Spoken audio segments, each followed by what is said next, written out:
우리나라 사람들이 다 모든 전 국민이 등록이 돼 있잖아요. 지문이 만약에 채취가 되면은 그 사람이 누군지 특정이 되는데 DNA 같은 경우는 그 전 국민의 DNA가 데이터가 없지 않나요? 굉장히 이제 좋은 질문이신데요. 우리나라가 이제 지문의 강국입니다. 그거는 성인은 다 지문이 데이터베이스가 돼 있기 때문에 현장에서 지문이 나오면 우리나라 사람들은 다 확인이 돼요. 확인이 안 되는 사람은 미성년자나 외국인인 거죠. 근데 DNA는 등록이 안 돼 있죠. 우리는 DNA가 등록돼 있는 사람들은 범죄자.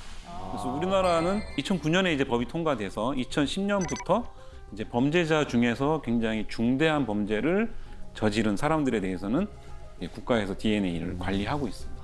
그래서 비교를 항상 하게 돼요. 한 번 범죄를 저지르면 데이터베이스에 수록이 돼서 계속 모든 범죄가 일어날 때마다 일단 먼저 데이터베이스에 대상이 됩니다. 검색에 대해서. 그래서 이렇게 많은 증거물 중에 사실은 제일 또 많은 증거물이 타액 같은 건데, 타액은 뭐 담배꽁초부터 시작을 해서 또 먹던 음식 같은 것도 있고, 뭐 수박씨, 포도씨 이런 것들도 다 증거물이 되고요. 그리고 현재는 아주 분석 기술이 굉장히 좋아져서 과거에는 분석이 안 될 정도로 양이 적은 증거물들도 분석이 되는데, 혈액 같은 걸 예를 들어 보면 우리가 빨간 볼펜을 백지에다가 이렇게 점을 하나 찍으면 그 안에 다 분석이 되고요. 그거의 한 10분의 1 정도가 되더라도 분석이 되는데, 조금 더 이제 과학적으로 얘기를 하면 우리가 지금 DNA의 양으로 봤을 때 한 100피코그램 정도면 다 분석이 됩니다. 근데 세포 하나에 들어있는 DNA가 한 6피코그램 정도 돼요. 그러면 한 15개만 있어도 이제 되는 거예요. 그래서 범인들이 눈에 보이는 걸 다 이렇게 지우려고 해도 사실은 남겨져 있어서 많이 분석이 되고 있습니다. 혹시 코딱지도 네. 야, 그 미처 생각 못했는데. 코딱지 잘 나옵니다. 귓밥도 잘 나옵니다. 귓밥도. 세포가 많다는 얘기죠. 만약에 범인이 범죄를 저지르고 나서 거기 키우는 강아지를 봤는데 너무 귀여웠던 거예요. 네. 그래서 강아지를 한번 이렇게 만졌어요. 네. 그럼 그 강아지도 증거물이 될 수 있나요? 뭐 이론적으로 될 수가 있긴 한데, 거꾸로 강아지의 털이 범인한테 옮겨갈 수가 있어요. 그래서 나중에 용의자를 잡았을 때 그 집에 그 키우던 강아지의 털인지는 굉장히 중요한 증거물로 분석하는 경우도 있습니다. DNA는 사실 어디나 다 있을 수가 있고요.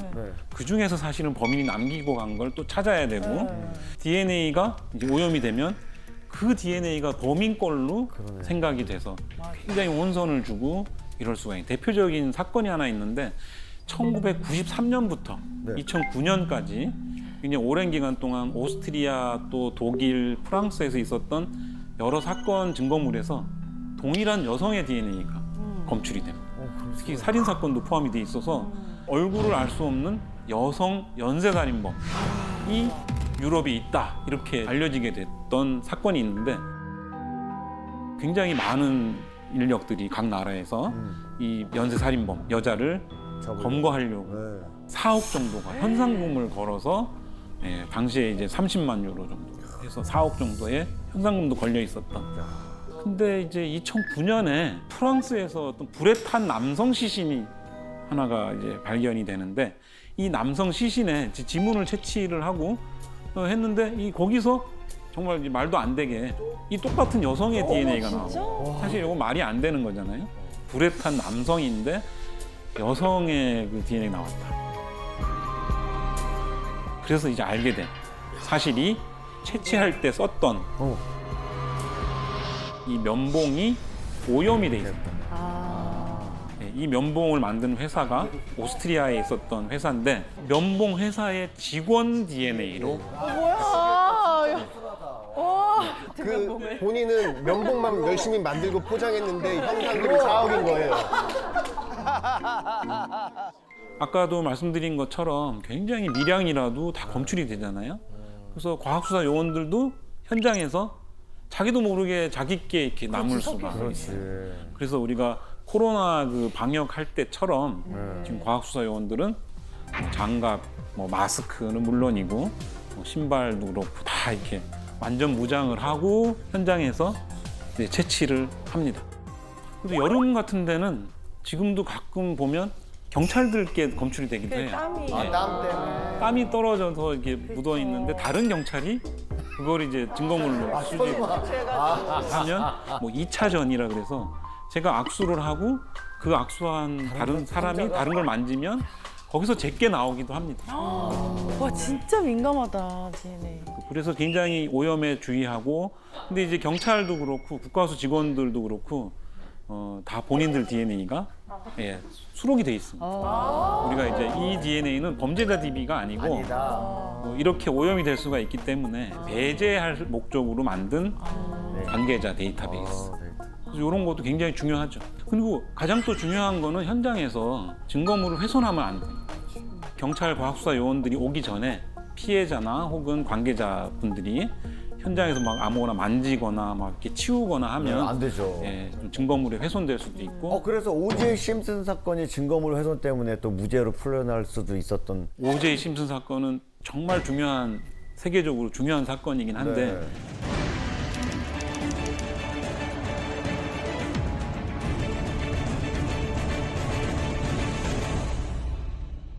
일반인들이 훼손한 건 아니고 경찰이. 그렇죠. 예, 위조를 한 거죠. 뭐 그래서 이제 그게 밝혀지면서 사실은 무죄가 된 사건. 그래서 미국은 그 사건 이후로 이 증거물이 뭐 조작이 됐다거나 뭐 훼손이 됐다거나 이러면 법정에서 증거로 받아들여지기가 어렵습니다. 그리고 그게 원칙이 있는데요. 뭐 독수 독과의 원칙이라고 합니다. 독이 든 나무에 열린 열매는 다 독이 있다. 증거물 하나가 위조가 됐지만 나머지 증거물도 다 그렇게 될 수 있다. 그래서 다 증거 능력을 상실하게 된 오제이 심슨 사건은 그런 이유 때문에 다시 무죄가 됐고 미국은 그 사건 이후로 이런 철저한 증거물 관리를 하게 된 사건이죠. DNA를 활용한 게 과학 수사가 지금 거의 뭐 37년 뭐 이렇게 이상 지났지만 근데 이 짧은 시간 동안에 또 급속한 발전을 해온 분야가 바로 DNA 감식 분야. 옛날에는 분석할 수 없었던 그런 많은 정보들을 DNA로부터 분석을 합니다. 대표적인 게 혹시 뭐 범인이 어떻게 생겼을까 이런 거에 대한 거, 생김새, 그다음에 범인의 나이 이런 것도 요즘은 나와요? DNA로부터 얻으려고 하는데 이런 기술과 관련해서 그 유명한 사건이 하나가 미국에서 해결이 됩니다. 이 2018년에 우리나라의 화성 연쇄살인 사건 같은 미국의 대표적인 미제 사건, 미국 캘리포니아주를 골든 스테이트라고 합니다. 거기서 있었던 1970년대하고 80년대 오랫동안 발생했던 연쇄살인 사건.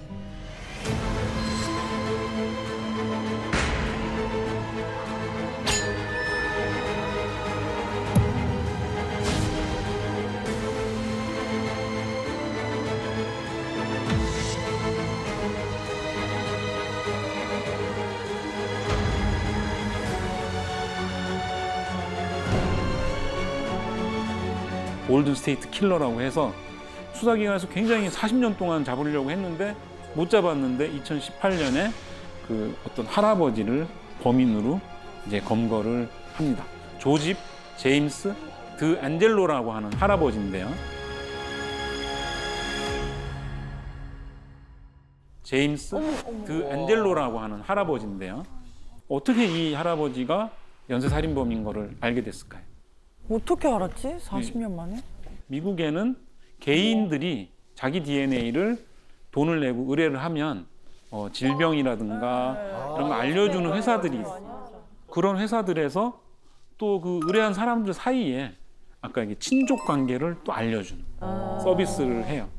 그래서 미국에서는 지금까지 그런 서비스를 이용한 사람들이 한 1,500만 명 이상 있고 그 사람들의 친척까지 하면 거의 그 미국에 사는 사람들은 다 이제 친척 관계가 이렇게 확인을 할 수 있는 정도의 수준이 된 거죠. 수사기관에서 그 옛날에 골든 스테이트 킬러가 남기고 간 그 증거물을 분석을 합니다. 그 다음에 친척을 찾는 것처럼 그 사이트에다가 올려요. 똑똑하다. 그러면 그 친척 관계에 좀 해당되는 사람이 있으면 알려준다 그랬잖아요. 먼 친척 이렇게 관계에 있는. 그러면 그걸 가지고 가계도를 그려서 이제 분석을 합니다. 요거 이제 유전 개보학이라고 얘기를 하는데 요걸 한 다음에 그 다음에 이제 그 DNA 가지고 또 우리가 할 수 있는 게 이 생김새에 관계된 거. 눈동자의 색깔이 초록색이다, 파란색이다. 파란색이다. 당황하지. 이런 정보까지 이제 분석이 되는데 이 가계도를 그린 그 친척들 중에 이걸 가지고 하나씩 배제할 수가 있는. 그렇게 해서 남은 사람이 아까 그 할아버지 전직 경찰관이었다. 아, 경찰. 그래서 안 잡혔구나. 그래서 이제 가서 검거를 하는데 바로 검거한 건 아니고 그 할아버지가 버린 쓰레기에서 일단 먼저 확인을 해서 일치되는 걸 보고 가서 이제 체포를 하게 됩니다.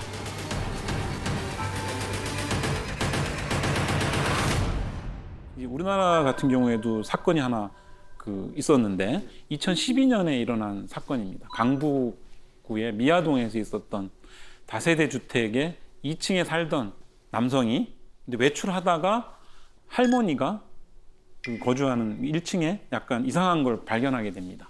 이 할머니가 항상 그 시간만 되면 밖에 나와서 이렇게 청소도 하고 이렇게 했었는데 할머니 모습이 보이지 않고요. 그 다음에 그 방을 보니까 할머니가 옷이 이제 벗겨진 채로 베개가 이렇게 얼굴을 덮고 있는 할머니를 발견하게 되는 거죠. 어머. 이 할머니의 얼굴을 누군가 이제 베개로 눌러서 살인을 한 거고, 뭐 지문이 일단 발견되지 않았고요. 또 문에는 열쇠가 그대로 이제 꽂힌 채로 이제 열려 있었고, 또 별다른 침입 흔적도 없었고, 근데 이제 증거물은 할머니 몸에서 나온 이제 정액하고 혈흔이 있었습니다. 그래서 이걸 갖고 이제 국과수에 의뢰를 했는데 수백 명을 의뢰를 했는데 일치되는 사람을 찾을 수가 없었고, 그래서 국과수에서 Y 염색체 분석을 합니다. Y 염색체를 분석하면 어떤 인종에 대한 정보를 신기하다. 대략적인 정보를 알 수가 있는데, 분석을 했더니 서남아시아 계통의 남성이다라는 정보를 얻게 되고, 이걸 수사기관에 알려줘서 방글라데시인 남성을 용의자로 검사 의뢰를 했더니 이제 일치가 돼서 해결된 사건이 있습니다.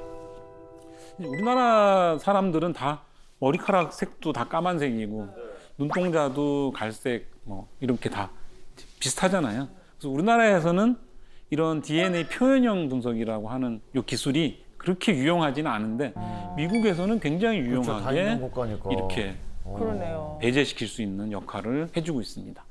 예를 들면 DNA로 몽타주를 그린 겁니다. 아, DNA로만요? 그래서 왼쪽에 있는 게 DNA로 그린 몽타주고 그 오른쪽에 있는 게 실제 얼굴인데, 야, 너무 닮았다. 맨 그 그래프 상에 보면 스킨 컬러라고, 결국 피부 색도 우리가 분석할 수가 있고, 눈동자 색깔, 그다음에 머리카락 색깔, 그리고 주근깨가 있는지.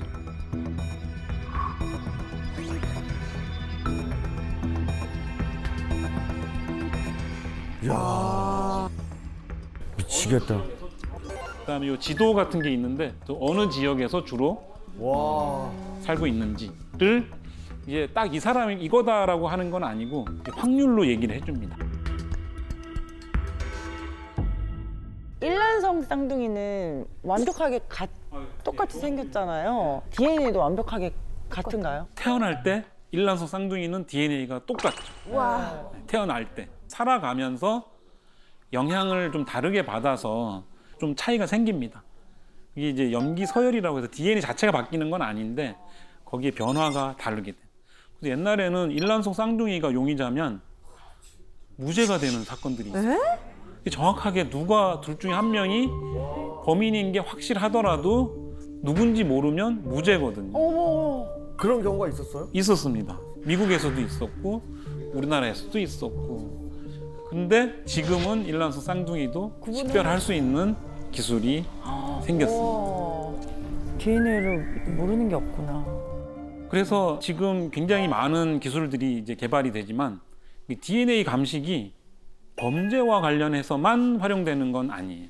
또 여러 가지 적용되는 그 사건 중에 지금 기억나는 게 이제 미국의 클린턴 대통령의 성추문 사건이 있어요. 스캔들.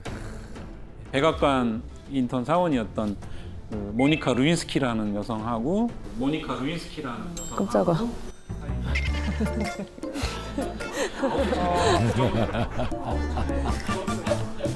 그 모니카 루인스키라는 여성하고 사이에 이제 뭐 3년 동안 뭐 9차례 부적절한 관계를 가졌다고 이제 알려진 사건인데 이게 이제 알려지게 된 계기는 사실은 이 루인스키가 자기 친구하고 이제 통화를 하면서 사실은 그 클린턴 대통령과 그런 일이 있었다고 하는 걸 얘기를 했습니다.